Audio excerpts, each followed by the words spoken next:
Halo, sini Grip. Balik lagi sama gue Rashid Hari yang kali ini bakal nge-review sebuah film Korea.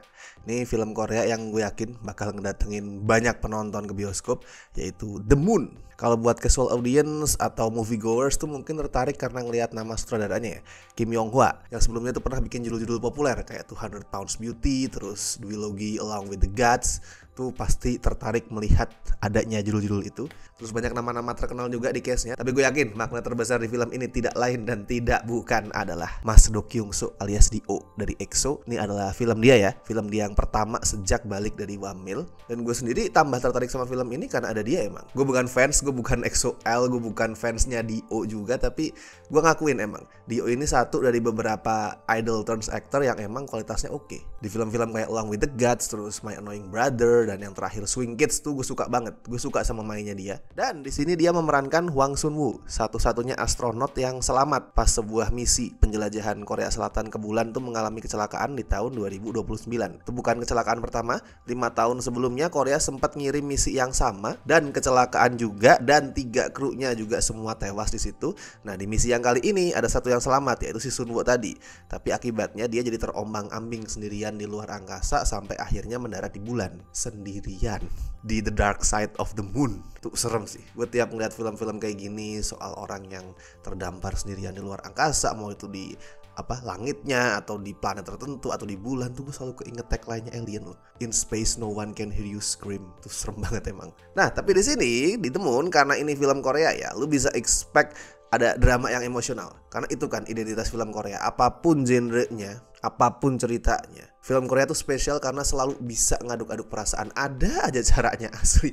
Mau itu film-film soal gangster, soal pembunuh, soal science fiction, apapun, kayak gue nonton anjir ada aja caranya buat bikin gue tuh emosional pas nonton. Dan The Moon kelihatan emang udah berusaha ngelakuin itu sejak awal gitu, sejak menit-menit pertamanya. Dari openingnya tuh yang dikemas pakai format reportase kayak berita, itu yang nuansanya nasionalisme banget, tentang perjuangan gimana Korea tuh ngirim misi ke bulan. Dan itu buat gue adalah opening yang lumayan menggetarkan loh. Soalnya si Kim Yong Hwa itu bisa munculin kesan kalau misi ke bulan ini bukan ambisi satu pihak doang, tapi cita-cita bangsa. Nah, buat gue itu bikin openingnya menggetarkan. Dan the rest of the movie juga kayak gitu. Intinya sih di tiap ada kesempatan, The Moon itu bakal berusaha nampilin dramatisasi yang tujuannya adalah bikin penonton nangis. Ada yang berhasil, ada yang enggak.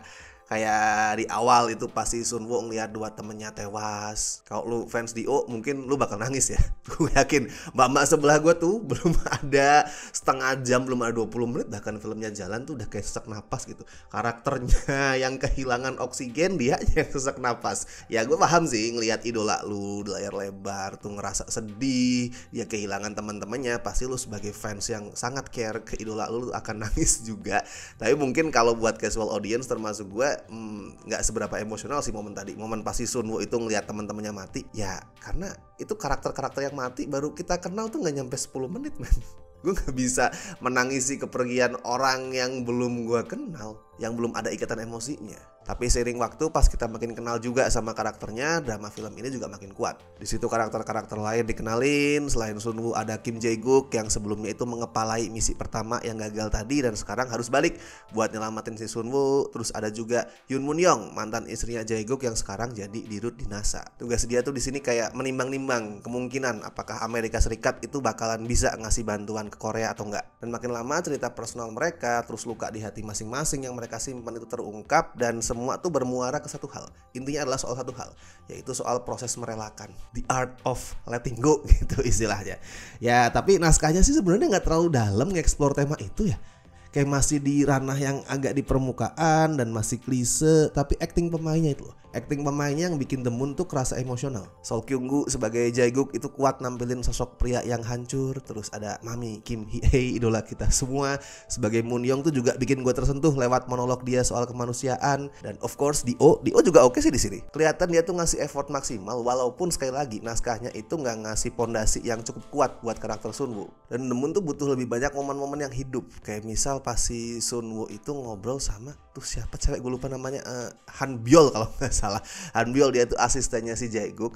yang gemes itu momen punya nyawa, lebih berwarna, lebih hidup. Dan Dio di situ juga dapat kesempatan buat nampilin range actingnya yang lebih luas. Nah, The Moon butuh momen-momen kayak gitu sebenarnya. Bukan soal karena ada komedi di situ ya, tapi lebih hidup aja. Interaksi yang lebih punya nyawa, lebih natural gitu. Kalau soal teknis ya The Moon cakep lah.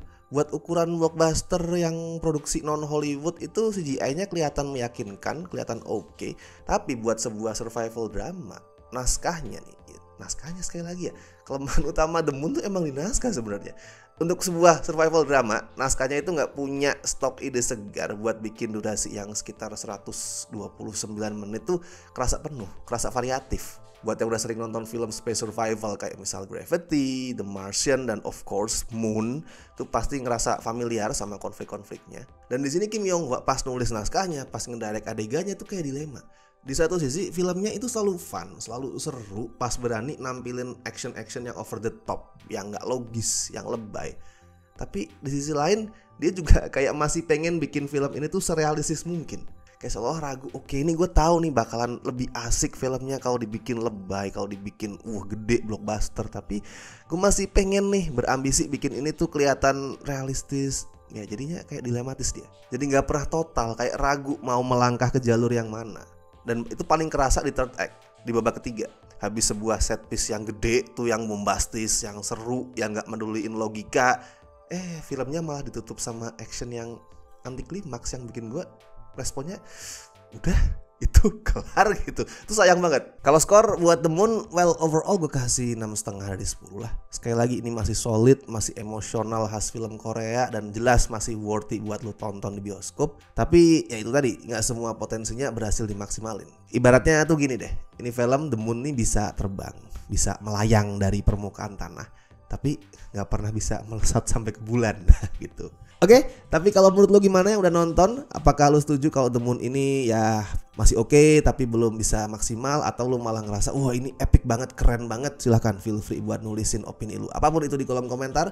Dan seperti biasa gue ingetin, jangan lupa like video ini, subscribe Cinecrip, dan misalkan lo pengen ngasih donasi seikhlasnya kepada kami, as always bisa klik tombol super thanks di bawah. Oke, so gue Rashid Hari, sampai ketemu di review-review berikutnya.